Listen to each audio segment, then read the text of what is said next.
कैसे हटे जी भैया कि समधी के बहिनी भइली छिनार तई जवार देखिए नियम मैं लगाता हूँ गाड़ी गाना है नाम किसी का नहीं पकड़ना है नहीं मैंने इसीलिए नहीं लिया किसी का नाम। वो गाना सुनिए कि इमली के थोड़ा ये ज्यादा डीप में है गाड़ी समझ के सुन लेना है। आई मली के पाता चिकन चिकन इमली के हर की भौजी के बहिना में खोइला समाला। आय हाय आपका जो पैसा देने का स्टाइल है ना वैसे ही हम लोग का लेने का भी स्टाइल है। क्या आप पैसा देते लव यू भैया। अरे की भौजी के बहिना में खोइला समाला लकड़ी के फाटल चोइला समाला रेल आवे पसिंजर जाला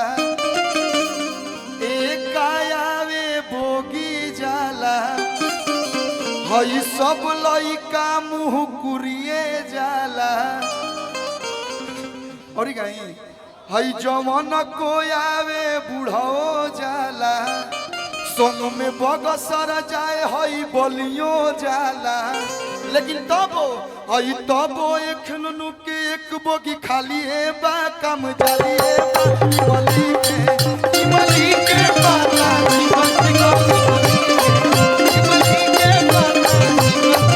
आई बली के पाता चिकन चिकन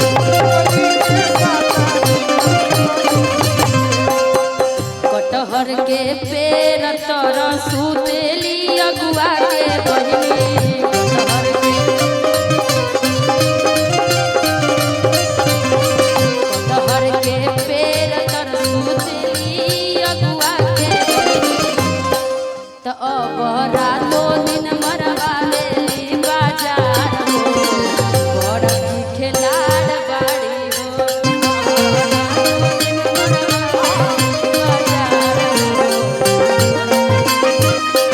हो देवती मानो से खाली हूँ तो प्यार हो तारा बाबा जार हो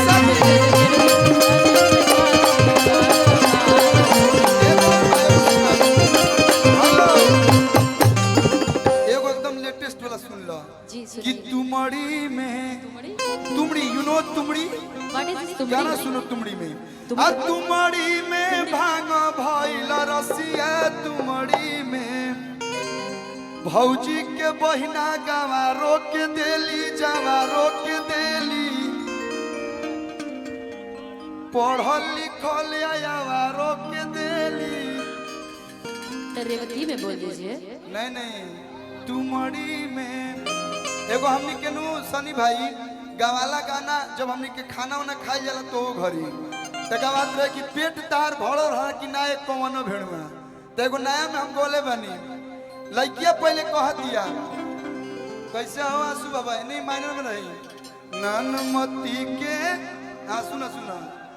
बासमती के चावल बावे बेसन के मीठा बूंदी जी निशा जी कहतरी जब लोग खाए बैठल बा तो बासमती के चावल बावे आ बेसन के मीठा बूंदी जी आए को बूंदी छूटल जीजा करवाई बनो सो बंदी जी तो वहीं पे आपका भाई क्या गाएगा गा दूं तनिक बार कस के हाला कर दलो पनीर खैनी पुलाव खैनी खीरा छोड़नी थाली में ये गाली है पनीर खैनी अगर नया नहीं आवा तो दही बारो लिट्टी दही बारा खैनी या लिट्टी खैनी आ गजरा छोड़नी थाली में तो है मोटका खीरा गजरा डालो बया पना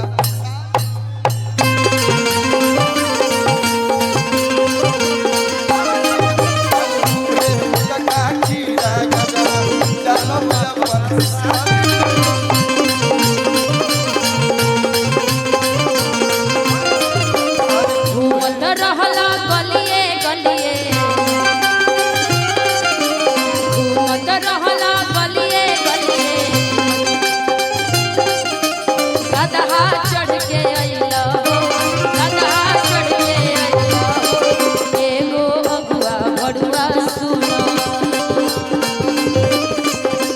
हो अगुआ भड़ुआ सुनो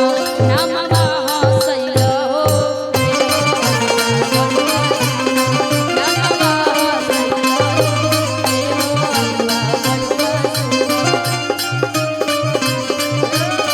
अगुआ भड़ुआ गोलू भैया अरे सोनू भैया इतना भी सोनू भैया एगो हम का होता गोलू भैया गाई एक बाद हम डांस को के बाद निशा जी कहता रे अरे कि हमारा के कोइला पे सहारा है राजा जी अरे मालिक की भौजी कहता रे सही बात है इनके लिए तो निशा बोल जी के सकते हैं नाम लिखल धरे के देखो भौजी कहता रे कि हमारा के कोइला पे सहारा है राजा जी तका अरे तो गजरे पे हो खता गुजरा है राजा जी गजरे पे हो खता गुजरा है हमारा के कोइला पे सहारा है राजा जी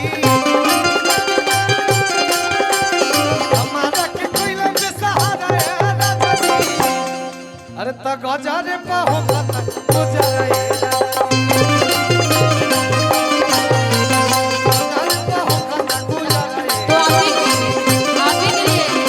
तो आप ही के लिए हमें याद आ रहा है गाना जो आप बात कर रहे हैं इसी पे लिए कि छोड़ी गवना हर में हरिया